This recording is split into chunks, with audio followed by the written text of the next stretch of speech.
Hello parents, welcome to my channel Parentician. इस video में हम बात करेंगे कि बॉटल फीडिंग से बच्चों को क्या नुकसान हो सकता है।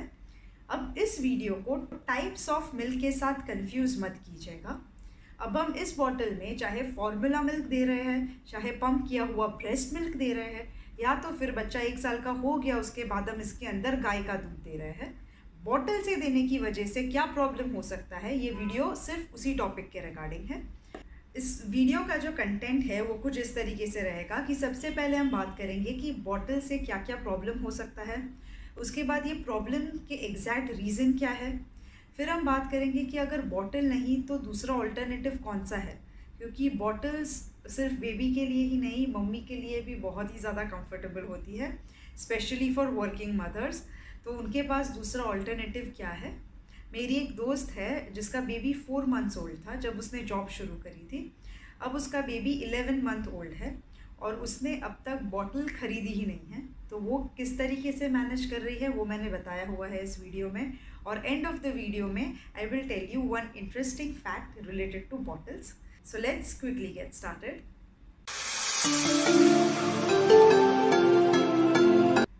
ज़्यादातर ये देखा गया है कि जो बच्चे बॉटल फीडिंग करते हैं उनमें डायरिया, वॉमिटिंग, इरिटेबिलिटी और any other type of infection ये ज़्यादा देखने मिलता है कंपेयर टू किड्स जो बॉटल फीडिंग नहीं करते हैं। ये जितने भी प्रॉब्लम है ना, डायरिया, वॉमिटिंग, इरिटेबिलिटी और इन्फेक्शन, ये 1 साल से कम बच्चों में ज़्यादा देखने मिलता है। दूसरा ये देखा गया है कि जो बच्चे बॉटल से दूध पीते हैं उन्हें कोल्ड, कफ और ईयर इन्फेक्शन कंपैरेटिवली ज़्यादा होता है और फ्रीक्वेंटली होता रहता है। दूसरा मेजर प्रॉब्लम है डेंटल केरीज, दांतों में सड़न। ये उन बच्चों में देखा जाता है जो रात को बॉटल लेके सोते हैं। अब हम समझते हैं कि बॉटल से फीडिंग करने की वजह से ये सब प्रॉब्लम्स होते क्यों है और क्यों पीडियाट्रिशियंस और डेंटिस्ट हमेशा बॉटल को लेके मना कर देते हैं। डायरिया की जो प्रॉब्लम है वो इस वजह से होती है कि बॉटल्स की यूजुअली प्रॉपर क्लीनिंग होती ही नहीं है। बॉटल्स को सिर्फ सोप या वाटर से साफ़ कर लिया या तो फिर हल्का सा गर्म पानी लेके उसे साफ़ कर लिया, इससे बॉटल्स प्रॉपरली स्टेरिलाइज नहीं होती है। और 1 साल से कम बेबीज़ जो है उनकी इम्यूनिटी अभी इतनी स्ट्रॉन्ग नहीं होती है। तो अगर बॉटल्स प्रॉपरली स्टेरिलाइज नहीं है और बैक्टीरिया का थोड़ा सा भी पोर्शन बॉटल में रह गया तो बच्चों को डायरिया, वॉमिटिंग या फिर और कोई इन्फेक्शन होने के चांसेस रहते हैं। अब बॉटल फीडिंग से बच्चे को इरिटेबिलिटी क्यों होती है। बॉटल फीडिंग से कई बार बच्चे अपने आप को ओवरफिल कर देते हैं। देखिए, ब्रेस्ट से मिल्क निकालने के लिए बच्चे को काफ़ी ज़्यादा मेहनत करनी पड़ती है और बॉटल से दूध एकदम फटाफट आता है। तो वो बॉटल फीडिंग जो करते हैं वो बच्चे कई बार ज़्यादा दूध पी लेते हैं, जितनी उनको ज़रूरत है उससे ज़्यादा पी लेते हैं। उनका पेट बहुत ज़्यादा भर जाता है और फिर वो इरिटेबल हो जाते हैं और कई बार वॉमिट आउट भी कर लेते हैं। अब ईयर इन्फेक्शन कैसे हो जाता है बेबीज़ को। बच्चे जब सोते हुए बॉटल से दूध पीते हैं तब दूध का थोड़ा पोर्शन जो है वो यूस्टैशियन ट्यूब में चला जाता है। यूस्टैशियन ट्यूब यानी वो ट्यूब जो हमारे कान को और थ्रोट को कनेक्ट करती है। अगर सोते हुए बेबी पीता है तो कई बार मिल्क का थोड़ा पोर्शन वो ट्यूब में चला जाता है और जिसकी वजह से ईयर इन्फेक्शन हो सकता है। अब दूध पीने से बच्चों को दांतों में सड़न कैसे हो सकती है। देखिए, जब बेबी बॉटल लेके सो जाता है तो बेबी ऑलरेडी सो चुका है और उसने बॉटल अभी भी अपने मुंह में रखा हुआ है। तो बॉटल में से थोड़ा थोड़ा दूध ड्रिबल होता रहेगा और फिर कई बार ये होता है कि दूध का जो लास्ट ड्रॉप है वो बेबी के मुंह में ही रह जाता है। ओवरनाइट वो वैसा का वैसा रहता है। तो ऑब्वियसली बहुत सारे बैक्टीरियाज वहाँ पे आएंगे और फिर डेंटल केरीज करेंगे, दांतों में सड़न करेंगे। अगर आप गूगल पे जाके लिखो ना नर्सिंग बॉटल केरीज तो आपको इस तरीके के इमेजेस तुरंत ही देखने मिलेंगे। उसका रीज़न ये है कि लास्ट ड्रॉप ऑफ मिल्क जो है वो बेबी के मुंह में रह जाता है ओवरनाइट। इसी वजह से नाइट बॉटल फीडिंग तो इमीडिएटली बंद करना है।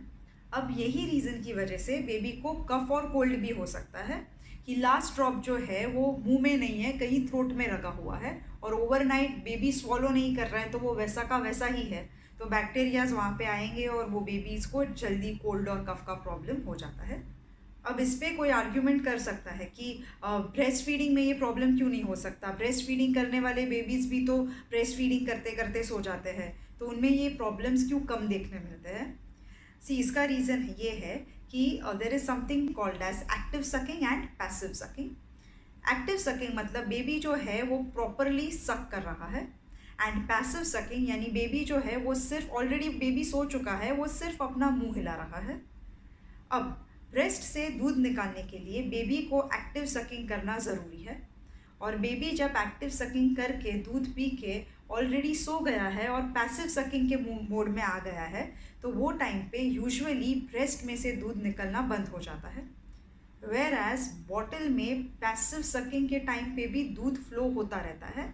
बॉटल से दूध निकालना इतना फास्ट दूध फ्लो होता है बॉटल से, तो बेबी अगर पैसिव सकिंग कर रहा है, सिर्फ मुंह हिला रहा है, तो भी बॉटल से तो दूध निकलता ही रहेगा। तो इसी वजह से दूध का जो लास्ट ड्रॉप है वो बॉटल फीडिंग के केसेस में रहने के चांसेस ज़्यादा है कंपेयर टू ब्रेस्ट फीडिंग, और इसी वजह से बॉटल फीडिंग में केरीज का प्रॉब्लम, कफ का प्रॉब्लम, ये सब प्रॉब्लम हो सकता है। Now the most important thing कि अगर बॉटल नहीं then what for working mothers कैसे मैनेज करेंगी बॉटल्स के बिना। जैसे मैंने स्टार्टिंग ऑफ द वीडियो में अपनी दोस्त के बारे में बताया था, वो जो है वो इस तरीके की कटोरी और स्पून यूज़ करती है अपना पंप किया हुआ ब्रेस्ट मिल्क देने के लिए, और sometimes she uses this kind of a paladai spoon. अब उसने जब केयर टेकर हायर किया, तो वो केयर टेकर हायर करते टाइम ही उसने ये कंडीशन रख दी थी कि मेरे घर पे बॉटल्स है नहीं और मैं कभी ख़रीदने भी नहीं वाली हूँ, तो आपको बेबी को इसी में दूध देना है। अब वो इसे स्टेरिलाइज कैसे करती है, ये जो है उसे हमें क्लीन क्लॉथ में रैप कर देना है और उसको कुकर में 4 सीटी बजने देनी है। उसके बाद उसे ओपन करके अगर उस पर पानी दिख रहा है तो उसे फ्लेम पे करके पानी जो है वो पूरा हटा देना है। उसके बाद वो तुरंत ही उसे एयर टाइट डब्बे में बंद कर देना है। अब वो ऐसे 5-6 कटोरी और 5-6 स्पून्स जो है वो ऑलरेडी एयर टाइट डब्बे में रख के जाती है, और उसकी जो केयर टेकर है वो इसी से बेबी को दूध पिलाती है, और जब भी वो घर पे होती है वो डायरेक्टली ब्रेस्ट फीड ही करवाती है। And now we come to this interesting fact about bottles. Tell me, क्या आपने कभी बॉटल्स की एडवर्टाइज देखी है? इतनी सारी कंपनीज है जो बॉटल्स बनाती है, क्या हमने कभी उसकी एडवर्टाइजमेंट देखी है कभी भी, कहीं होर्डिंग लगा हुआ है या टीवी पे? नेवर। क्योंकि गवर्नमेंट ने इसके लिए एक लॉ बनाया हुआ है, IMS एक्ट 2003, जो ये कहता है कि प्रमोशन ऑफ बॉटल्स नहीं कर सकते हैं। जैसे कोई लिकर की एडवर्टाइज नहीं कर सकता, सिगरेट्स की एडवर्टाइज नहीं कर सकता, वैसे ही फीडिंग बॉटल्स की एडवर्टाइज भी नहीं कर सकते हैं। आपको ये कहने वाले पेरेंट्स मिल ही जाएंगे कि मेरा बेबी जो है वो बॉटल पे ही बड़ा हुआ है और देखो कितना हेल्दी है, कुछ भी प्रॉब्लम नहीं हुआ है, बचपन में भी बीमार नहीं पड़ा है। बट द फैक्ट इज़ कि बॉटल से प्रॉब्लम होते हैं, और इसीलिए गवर्नमेंट ने ही रूल बनाया हुआ है कि बॉटल्स की एडवर्टाइजमेंट नहीं कर सकते हैं, पनिशेबल ऑफेंस है। So that's it. I hope ये वीडियो आपको हेल्पफुल लगा है। अगर ये वीडियो आपको हेल्पफुल लगा है तो जितने भी नए पेरेंट्स हैं उनके साथ ये वीडियो ज़रूर शेयर कीजिएगा। नीचे दिए गए लाइक बटन को हिट करें और मेरी चैनल को सब्सक्राइब करें। Thank you.